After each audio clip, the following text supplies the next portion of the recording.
이 가르침을 온전히 믿지 못하고 또 다른 가르침에 현혹되어 있는 어리석은 견해에 머물러 있는 이들은 사실 이 가르침을 들어도 이해하지도 못하고 들으려 하지도 않을 거예요. 그런 이들은 선업이 좀 적고 공덕이 없어서 복이 부족해서 그런 일들을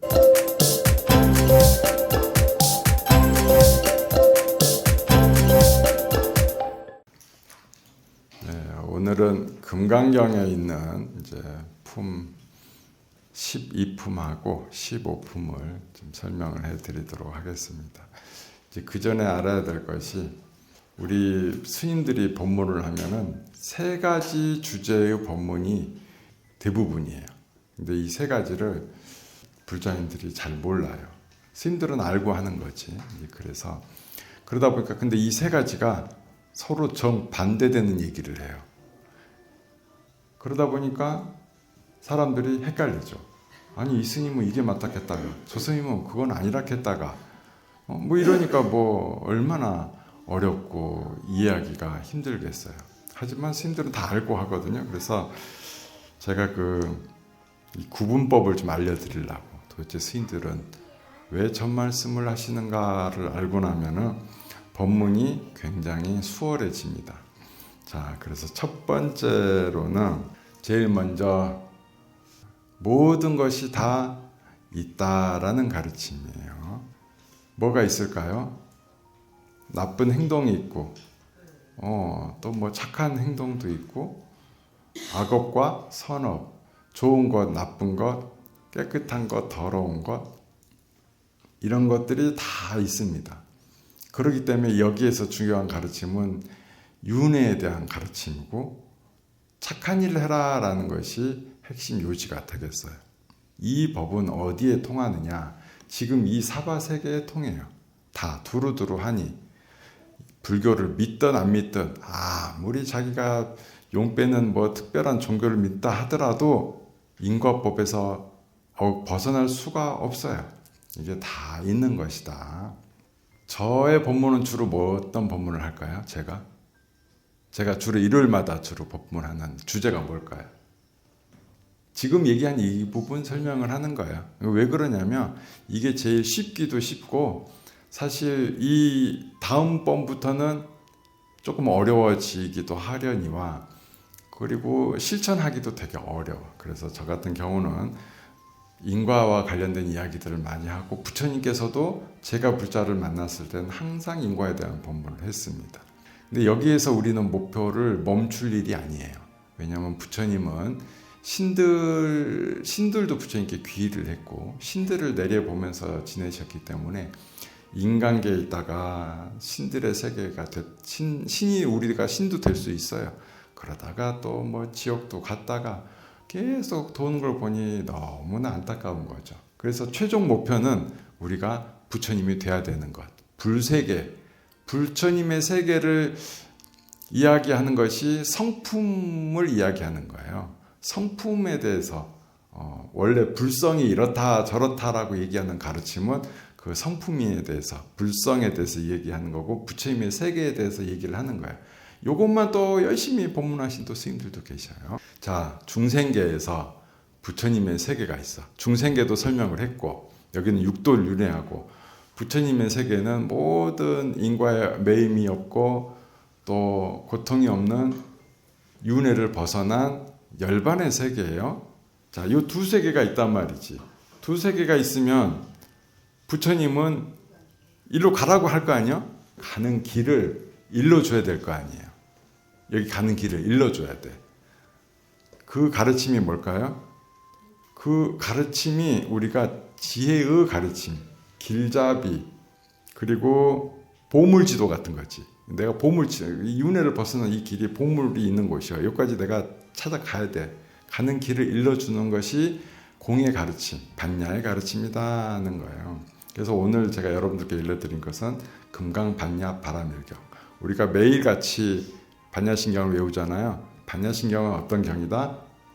부처님의 세계로 가기 위한 길을 안내해주는 길잡이와 같은 경이다는 거예요. 그렇지만 우리는 어느 세계에 머물러 있어요? 중생계에 머물러 있다.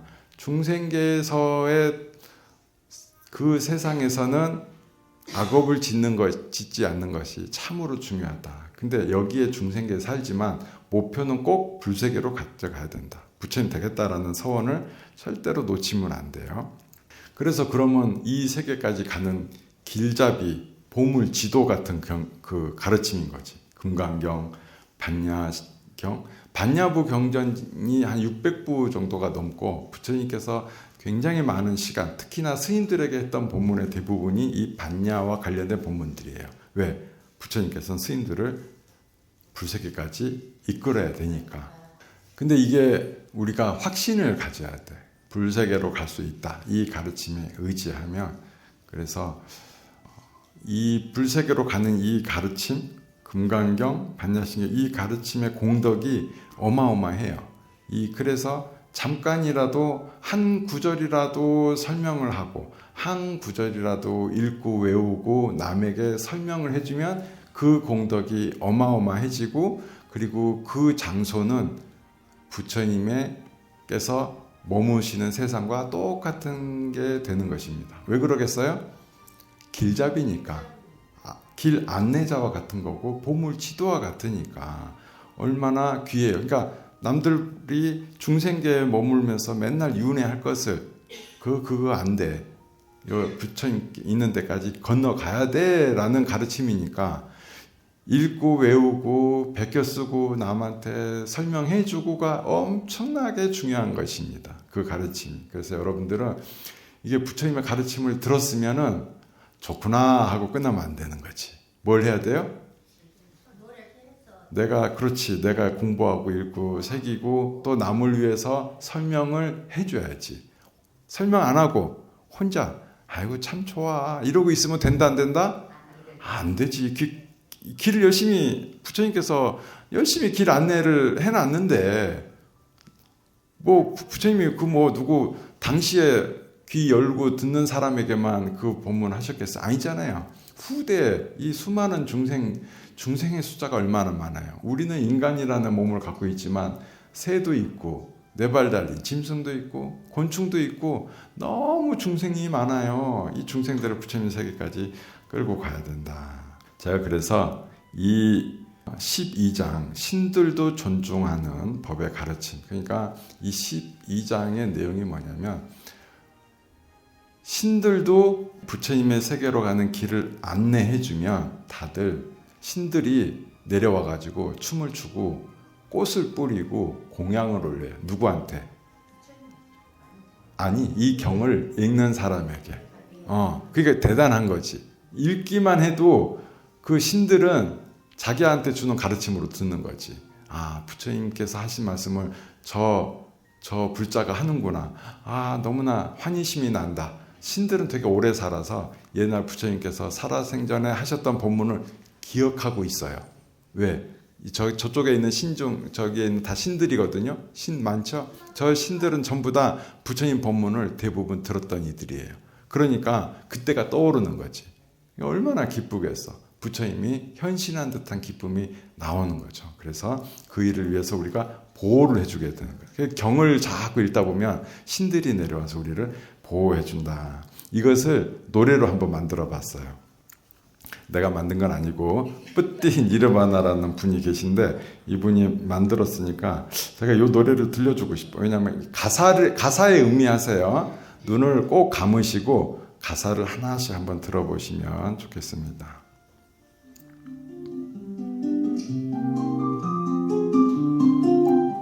세상에 만들어진 유의법이란 건 보여도 붙잡지 못할 백일몽 같고 달려가도 닿지 않을 신기루 같고 잠시 세상에 머무는 물거품 같고 빛이 있어야 보이는 그림자 같아 낮이면 흔적도 남지 않을 풀잎 이슬처럼 허망하고 밤하늘 스치는 번개 같아 잠시도 붙들어둘 수 없다는 이 가르침의 한 구절이라도 온전히 받고 마음에 담아 성의로 타인에게 전할 때 모든 사랑과 천신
가사가 잘 들려요? 좋죠. 그러니까 이런 본문이 일어나는 곳이 부처님께서 머무시는 곳이다라는 거고, 이게 AI가 작곡한 거예요. 그리고 AI 가수가 노래한 거예요. 이 뿌띠 니르바나라는 이제 채널의 주인장 되시는 분이 이제 산스크리트 본 금강경을 본으로 해가지고 해서 이걸 만들었습니다. 가수가 노래 부른 것 같죠. 그래서 이제 작곡가들 어떻게 먹고 살지 내가 진짜 걱정이 듭니다. 어쨌든 늘 우리가 부처님의 경전 말씀을 배우고 공부하고 다른 이에게 일러줘야 된다. 그것이 참으로 큰 공덕이 있는 일이다는 것을 우리가 결코 잊지 말아야 되고, 또 이 가르침을 온전히 믿지 못하고 또 다른 가르침에 현혹되어 있는 어리석은 견해에 머물러 있는 이들은 사실 이 가르침을 들어도 이해하지도 못하고 들으려 하지도 않을 거예요. 그런 이들은 선업이 좀 적고 공덕이 없어서 복이 부족해서 그런 일들을 생각을 하는 것이니까 우리가 안타깝게 여기고, 그럼에도 불구하고 그분들에게도 우리가 좋은 가르침을 늘 일러줄 수 있어야 되겠습니다. 어쨌든 천상의 신들도 모두 다 이곳에 와서 꽃을 뿌려줘요. 우리 눈에 안 보이더라도 지금 이 자리에는 신들이 내려와서 꽃을 뿌리고 있을 것입니다. 부처님의 가르침을 보는 관점과 그 가르치는 내용이 세 가지 방법에서 그 본문을 한다는 것을 알고 나면 부처님의 경전 말씀, 스님들의 본문이 굉장히 쉽게 이해되고 바로 와 닿을 수 있을 것입니다. 이번에는 15품을 설명해 드리도록 하겠습니다. 15품은 이것도 역시 이 경을 받아 지니는 공덕이 무량하다라는 내용이고, 이 가르침을 설하는 이가 곧 부처가 갖느니라라는 거예요. 내가 수행을 통해서 부처님이 되는 과정까지 가는 길이 얼마나 힘들어요. 그렇지만 부처님의 본문을 내가 계속 읽고 외우고 전하고 설명하고 하면 그곳이, 그 사람이 곧 누구다? 곧 부처님과 다를 바 없는 사람이다라는 것입니다. 그래서 내가 머릿속으로 부처님 생각하고 마음으로 찬탄하고 입으로 경전을 외우면은 부처님과 다를 바가 없는 것이니까, 또 금생에 안 되더라도 다음 생에라도 언제든 부처님은 우리는 무조건 될 수 있어요. 사실 얼마 예전에도 내가 도리사에서 그때 내가 직접 밥을 신도들한테 퍼줬거든요. 퍼줄 때 보니까 어떤 사람이 손을 이렇게 가려, 목을. 그래갖고 뭘 가려요? 이러니까 살짝 보여줘. 그러니까 십자가가 걸려있어. 그래가지고 살짝 보여줘. 갖고 괜찮다고 그냥 드시라고. 내가 왜 그냥 기독교 다니시는 분들, 교회 다니시는 분들도 왜 편하게 먹으라 하겠어요? 먹으면요 다음 생에 무조건 오게 돼 있어요. 절에 오게 돼 있어. 이 인과법에서 아무리 절에 안 갈락해도 끌려와서 부처님 법문 듣고, 아니 그거 갚아야 될 거 아니에요. 그래서 우리는 굉장히 여유롭다. 지금 당장 안 믿는다 하더라도 걸릴 게 없어. 다음 생에는 올 수밖에 없는 것이 부처님의 가르침의 세계다는 것입니다. 두 번째 노래도 한번 들어보겠습니다. 이 채널 주인장이 아무튼 뿌띠 니르바나라는 유튜브 채널이고, 제가 이거 노래를 틀겠다고 동의를 다 구했어요. 동의도 다 받고 했으니까 그 채널 한번 오늘 들어보신 분들은 구독하세요. 한글로 된 건 몇 곡 없고 지금 이제 대부분이 산스크리트어 본으로 만들어 놓은 노래가 대부분이 있어요. 그래서 그 가사를 읽으면서, 노래는 산스크리트어로 나올 테니까 가사 읽어보시면 되고, 한글본도 아마 하나씩 발표를 할 겁니다.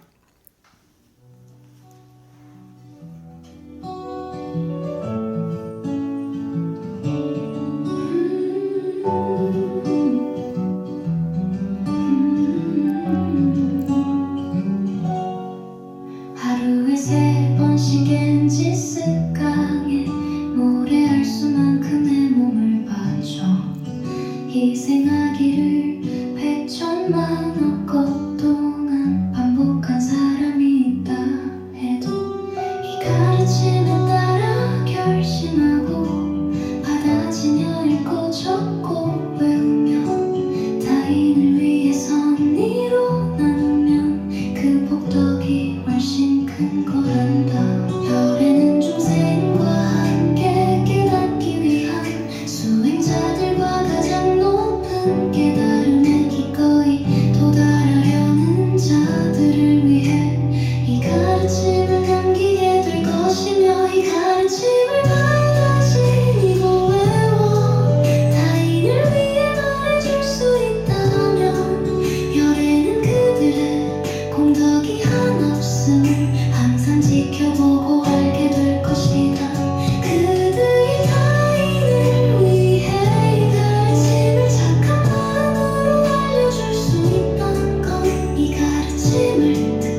어떤 사람이 겐지스강에 그냥 하루 몸을 던져, 이게 옛날에 인도에서는 목숨을 바쳐 던져서 공양을 올린다라는 풍습이 있어요. 우리 옛날에도 뭐 그런 거 인신 사람을 던져서 하는 그런 거 있었잖아요. 그런 열심히 수천 수백만 번을 몸을 던진다 하더라도 차라리 그거는 별로 공덕이 안 되고 이 부처님의 경전 말씀 한 구절이라도 읽고 외우고 지니는 것이 훨씬 어마어마한 큰 공덕이 된다라는 것입니다. 제가 음악을 그렇게 좋아하는 편은 아닌데 경전을 음악에 담으니까 굉장히 듣기가 좋고 귀에 쏙쏙 박히고 그렇습니다. 아무튼 많이들 구독해 주시고 응원의 댓글도 좀 해주시고 그러세요. 아마 이게 사실 이런 AI한테 컴퓨터가 다 맡긴다 하더라도 좋은 결과물이 바로 나오는 건 아니에요. 되게 여러 가지 값을 대입해야만 나오는 거니까 나름 애쓰고 수고하신 결과물이고 하니까 또 이런 것들도 많이 응원해 주시기도 바라겠습니다. 늘 부처님 법문과 함께 하시기 바랍니다.